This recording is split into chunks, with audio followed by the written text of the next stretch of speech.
مسئلہ یہ ہے کہ امام جب خطبے کے لیے شروع ہوتا ہے تو کچھ لوگ نماز کی شکل بنا کر بیٹھ جاتے ہیں، یعنی دونوں ہاتھ باندھ کر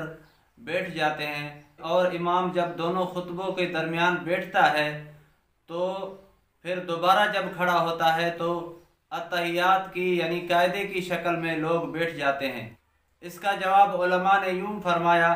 کہ خطبے کے دوران کسی خاص حالت میں بیٹھنا مسنون نہیں، یعنی سنت نہیں۔ یہ جو عوام پہلے خطبے میں دونوں ہاتھ باندھ کر بیٹھتے ہیں اور دوسرے خطبے میں اتحیات کی شکل میں بیٹھتے ہیں، اس کا شریعت میں کوئی ثبوت نہیں ہے، یہ لوگوں نے اپنے طرف سے ایجاد کیا ہوا ہے۔ اگر کسی وجہ سے جمعہ نکل جائے، یعنی جمعے کی نماز نکل جائے جماعت سے، تو کیا گھر میں نماز ادا کر سکتا ہے؟ ایک سوال ہے۔ تو اس کا جواب علماء نے یوں لکھا ہے کہ اگر محلے کی مسجد میں جمعہ ہو چکا ہے تو کسی اور مسجد میں جمعے کو تلاش کر لے، کسی اور محلے میں جائے، اگر وہاں بھی جمعے کی نماز ہو چکی ہے، دوسرے محلے میں بھی جمعے کی نماز ہو چکی ہے، تو 4 رکعت ظہر کی ادا کر لیں، اور گھر میں جمعہ ادا نہیں ہوتا، لہذا جمعے کو چھوڑنے کی وجہ سے استغفار کریں اور اللہ سے معافی مانگیں، آئندہ کے لیے جمعے کو قضا نہ کرنے کی کوشش کریں۔ کیا جمعے کا خطبہ سننے کے بغیر نماز ہو جاتی ہے؟ خطبہ سننے کے بغیر نماز تو ہو جاتی ہے، لیکن ثواب میں کمی ہوتی ہے۔ جمعے کے لیے خطبے کے شروع ہونے سے پہلے مسجد میں آنا چاہیے، جمعے کے دن خطبے کے شروع ہونے سے پہلے مسجد میں آنا چاہیے، کیونکہ حدیث میں اس کی بڑی فضیلت ہے۔ حدیث میں آتا ہے کہ جب جمعے کے دن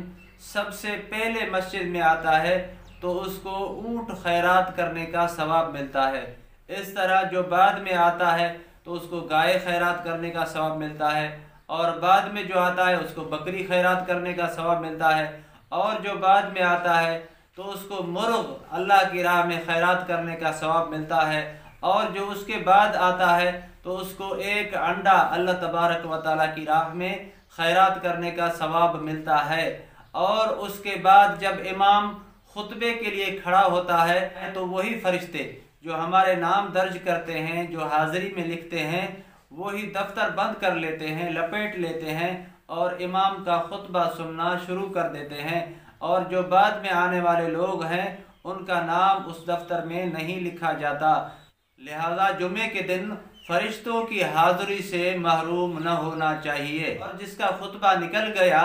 تو اس کی بھی نماز ہو جائے گی، حتیٰ کہ وہ شخص جو جمعے کے دن امام کے ساتھ قاعدے میں شریک ہوا اس کا بھی جمعہ ہو جائے گا،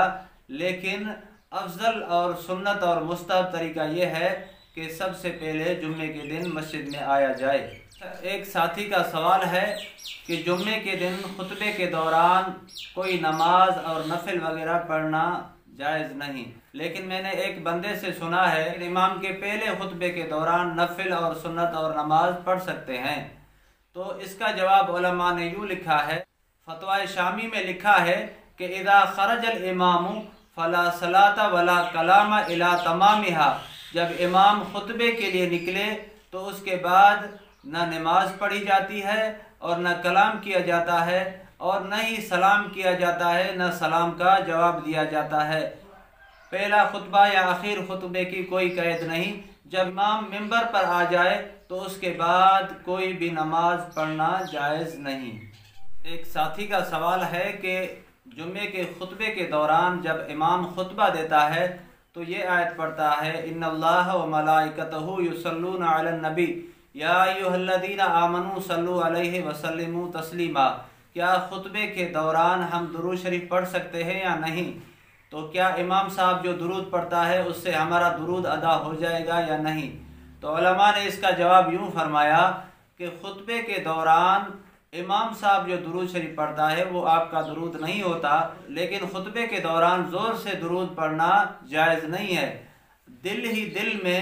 بغیر زبان کو ہلائے دل میں درود شریف کو پڑھیں اور خطبہ بھی سنیں، یہی طریقہ علماء اکرام نے لکھا ہے۔ ایک ساتھی کا سوال ہے کہ جمعے کے دن خطبے کے دوران بعض مساجد میں خطبے کے دوران چندہ لیا جاتا ہے، جس سے امام بھی متاثر ہوتا ہے اور نمازی بھی متاثر ہوتے ہیں اور خطبے کی طرف بھی دھیان نہیں جاتا۔ تو اس مسئلے کا کیا حل ہے؟ تو اس کا جواب علماء نے یوں لکھا ہے کہ خطبے کے دوران سلام کرنا، کلام کرنا، نفل پڑھنا یا کوئی ذکر اذکار یا تسبیح وغیرہ پڑھنا جائز نہیں۔ لہٰذا اسی طرح خطبے کے دوران یا چندہ دینا یا اور چندہ لینا یہ دونوں جائز نہیں۔ اسی طرح چندہ دینے والا بھی گناہ گار ہوگا اور چندہ لینے والا بھی گناہ گار ہوگا۔ اس لیے بہتر طریقہ یہ ہے جب امام نماز سے فارغ ہو جائے اس کے بعد مسجد کا چندہ کیا جائے اور اس پر عمل کرنا چاہیے تاکہ محلے کے لوگ اس گناہ سے بچ جائیں۔ ایک ساتھی کا سوال ہے کہ جمعے کے دن کچھ لوگ امام کی دعا کے بعد فوراً سنتیں ادا کر دیتے ہیں، باہر نکلنے والے کو فرصت نہیں ملتی۔ اگر بالفرض اگر کوئی کوشش کر کے نکل جائے تو بعد میں وہی لوگ اس پر طعن کرتے ہیں کہ آپ کو نمازی کا خیال نہیں آتا۔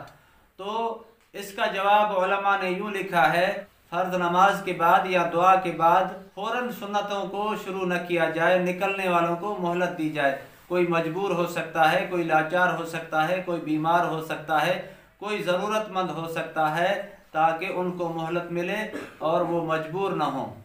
اللہ تبارک و تعالیٰ سے دعا ہے کہ اللہ تبارک و تعالیٰ ہم سب کو دینی مسائل سیکھنے کی توفیق عطا فرمائے۔ وما علینا الا البلاغ۔